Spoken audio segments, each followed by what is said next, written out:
Cain, the first son, found a wife, but from where? If Adam and Eve were the only humans, this is the Bible's biggest mystery. Get ready for the shocking truth. Welcome, truth seekers. The story of Cain and Abel is etched into history, a tale of primal sin and consequence. But for centuries, a single, baffling question has stumped curious minds.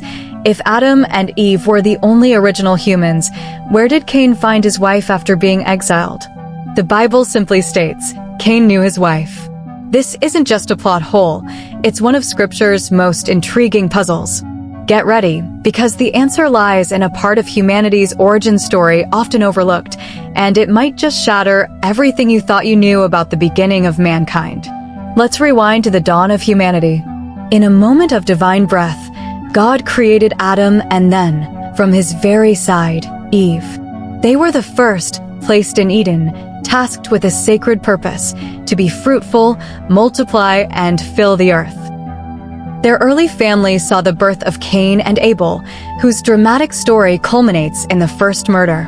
After this devastating act and God's judgment, Cain is sent away, marked for protection, destined to be a restless wanderer in the land of Nod.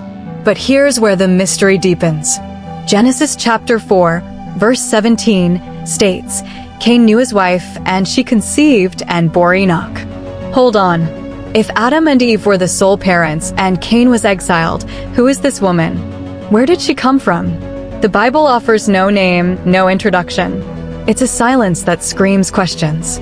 This question intensifies when we recall Cain's own words to God in Genesis 4 verse 14, where he cries out, "Everyone that finds me will slay me." If only Adam, Eve, and perhaps Seth existed, who is this everyone that Cain feared? And why would God place a protective mark on Cain if no other humans were around to harm him? These details strongly imply the existence of other people, but from where? The most widely accepted and biblically supported answer to this ancient puzzle is found in a verse often skimmed over. Genesis chapter 5, verse 4, states that after Adam lived 800 years following Seth's birth, he begot sons and daughters. While the Bible meticulously lists the male lineage crucial for the covenant story, it often omits the names of daughters. This means Adam and Eve had a large family, spanning many generations over their incredibly long lifespans. Adam lived 930 years. By the time Cain journeyed to Nod, many decades, potentially even centuries, could have passed. Adam and Eve's descendants, including these unnamed daughters, would have formed a growing population on Earth. Therefore, the most direct and consistent explanation is that Cain married one of his sisters, or a niece, a close relative from his own ever-growing family lineage. Now, before you recoil at the thought, understand the context of humanity's absolute infancy. In that brand new world, with the divine command to multiply and fill the earth, there was literally no other option.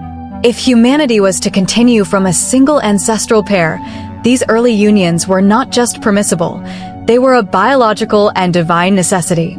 There were no established nations, no tribes, no communities beyond the first, rapidly expanding family. We see this pattern continue in other biblical narratives. After the Great Flood, humanity once again restarted from Noah and his 3 sons.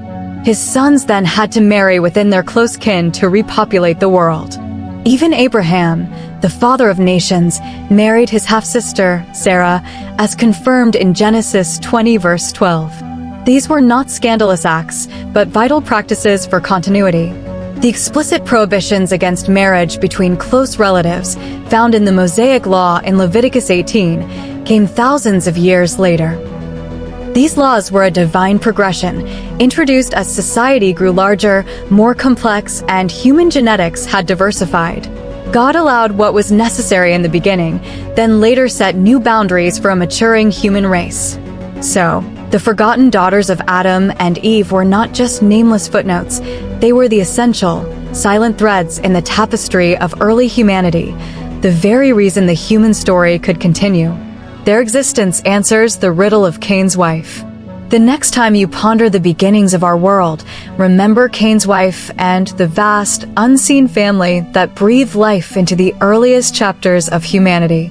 It's a powerful reminder that sometimes The greatest answers lie hidden in the quiet corners of Scripture. What do you think about this biblical mystery? Does this explanation surprise you? Let us know your thoughts in the comments below. If you found this journey into ancient Scripture fascinating, hit that like button, share this video, and make sure to subscribe for more deep dives into the untold stories of the Bible. Trust me, you won't want to miss what we unravel next. God bless.